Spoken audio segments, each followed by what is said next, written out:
তেমনই একটা ঘটনা তাবুক যুদ্ধ যখন সংঘটিত হয়ে যাবে, রহমাতুল লিল আলামিন সকল সাহাবায়ে কেরামদেরকে জানাইয়া দিল, হে আমার সাহাবায়ে কেরাম শুনে নেও, তাবুক প্রান্তরে যাওয়ার আগে অর্থনৈতিক অবস্থা বড় দুর্বল। এই অবস্থাতে এই যুদ্ধের মধ্যে যেই বান্দা একটা আপনা থেকে আপনা এই যুদ্ধের মধ্যে দান করবা, আমি নবী আল্লাহর পক্ষ থেকে সরাসরি জান্নাতের ঘোষণা দিয়ে দিলাম। যখন রাসূলের মুখ নিঃসৃত এই বাণী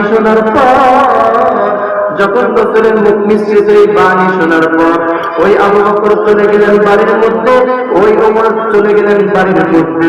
পথে মধ্যে ওমর চিন্তা করতেছে, আমার ভাই আবু বকরকে দুনিয়াবি লাইনে, দানের লাইনে, নামাজের লাইনে, আমি রোজার লাইনে, কোন জায়গার লাইনে আমি আবু বকরকে পিছনে দাঁড়াইতে পারি না। কিন্তু আজকে নবী ঘোষণা দিয়েছে, ঘটনাক্রমে আমার কাছে কিছু মাল সঞ্চয় জমা আছে, কিছু মাল আমার কাছে আছে, আমি আজকে ওই মালগুলো দান করিয়া আমি আবু বকর থেকে প্রথম স্থানটা অধিকার করে ফেলবো। যখন প্রতিমধ্যে ওমর চিন্তা করতেছে, অন্য অন্য সাহাবারা চিন্তা করতেছে, যখন ওমর রাদিয়াল্লাহু তাআলা বাড়ির মধ্যে চলে গেলেন, ওমর রাদিয়াল্লাহু তাআলা জীবনের সব সম্পত্তিগুলো এক জায়গার মধ্যে জমা করিয়া একটা ভাগ ঘরের মধ্যে রাখিয়া আরেকটা বাকি যুদ্ধের মধ্যে নিয়ে আসলেন। ওমর নবীকে জিজ্ঞেস করতেছে, নবী ওমরকে জিজ্ঞেস করতেছে, হে ওমর, আমি নবী ঘোষণা দেওয়ার পর তুমি এই যুদ্ধের জন্য কি এনেছো, আর তোমার ঘরের জন্য তুমি কি রেখে দিয়ে এসেছো?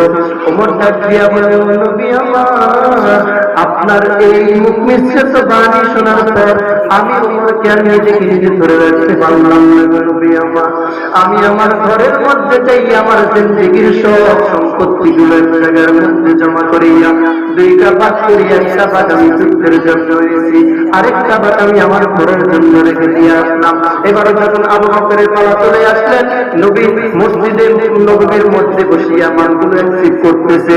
যখন আবু বকরকে জিজ্ঞেস করতেছে, হে আবু বকর, আমি নবী ঘোষণা দেওয়ার পর তুমি এই যুদ্ধের জন্য কি এনেছো, তোমার ঘরের জন্য তুমি কি রেখে দিয়ে এসেছো?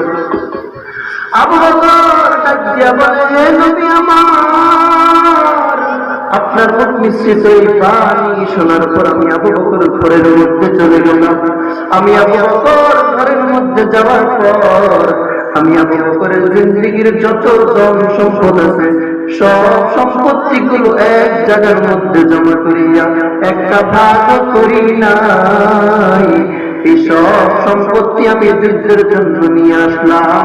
এখন আমার ঘরে কিছুই নাই, ঘরে শুধু আল্লাহ এবং তার রাসূলকেই রেখে দিয়ে এসেছি। আবু বকর যখন এই পরিস্থিতি ওমর দেখে ফেলল, ওমর ডাক দিয়া বলে, হে দুনিয়ার মানুষের ভালো করে তোমরা শুনে নাও, আমি ওমর আবু বকরকে বহুবার চেষ্টা করেছি জানের লাইনে, আমি আবু বকর ওমরকে বহু চেষ্টা করেছি, আমি ওমর আবু বকরকে বহু চেষ্টা করেছি নামাজের লাইনে পিছনে পালাইতে, কিন্তু আমি ওমরের দ্বারা আবু বকরকে পিছনে পালাইতে পারলাম না। শুনে রাখো, কিয়ামত পর্যন্ত আমি আবু বকর থেকে উপরে উঠতে পারবো না। আবু বকরের জিন্দেগি ও শোনো বান্দা, আবার ওমর ফারুক রাদিয়াল্লাহু তাআলা আনহুর জিন্দেগি, তারা কিভাবে নেক আমলের কাজগুলো এই প্রতিযোগিতার মাধ্যমে করছে। কিন্তু আমি আপনি যখন দেখা হয়ে যায়, একজন আরেকজনকে দেখলে জিজ্ঞেস করি, ভাই আপনি এখন কি করেন, আপনি কত কাড়া জমির মালিক হয়ে গেলেন, আপনি ব্যাংকের মধ্যে কত টাকা সঞ্চয় করে ফেললেন, আপনার বড় ছেলে কি করে, আপনার মেয়ে ছেলে কি করে, সব দুনিয়াবি লাইনের প্রশ্ন শুধু আমাদের একজন আরেকজনকে দেখলে জিজ্ঞেস করি। কিন্তু ওমর ফারুক আবু বকর একজন আরেকজনকে দেখলে জিজ্ঞেস করতো, হে আবু বকর, তুমি আজকে তাহাজ্জুদের নামাজ কয় রাকাত পড়েছো? হে আবু বকর, তুমি আজকে আওয়াবিনের নামাজ কয় রাকাত পড়েছো? হে আবু বকর, তুমি আজকে তাসবিহের নামাজ কয় রাকাত পড়েছো? দুনিয়াবি লাইনের প্রশ্ন তারা মোটেও মুখে আনতেন না, শুধু আখিরাতের লাইনের প্রশ্ন দুনিয়াতে থাকতে আখিরাতের লাইনের প্রশ্ন একজন আরেকজনকে দেখতে গেলে জিজ্ঞেস করত, এর বান্দা ওই সাহাবাদের মতো জিন্দেগি যাপন করা লাগবে। আজকে দুইটা বিষয় আলোচনা করেছি। এক নাম্বার, পিতা মাতার সাথে সদাচরণ করা লাগবে। দুই নাম্বার, পিতা মাতার সাথে সদাচরণ করার আগে বান্দা তোমরা ওই আল্লাহর শুকরিয়া আদায় করা লাগবে। আল্লাহর শুকরিয়া আদায় এবং পিতা মাতার সাথে কোন কোন বান্দা সদাচরণ করবা, এই মজলিসকে সাক্ষী রাখিয়া দুজোহা আমার মালিককে দেখা দেয়।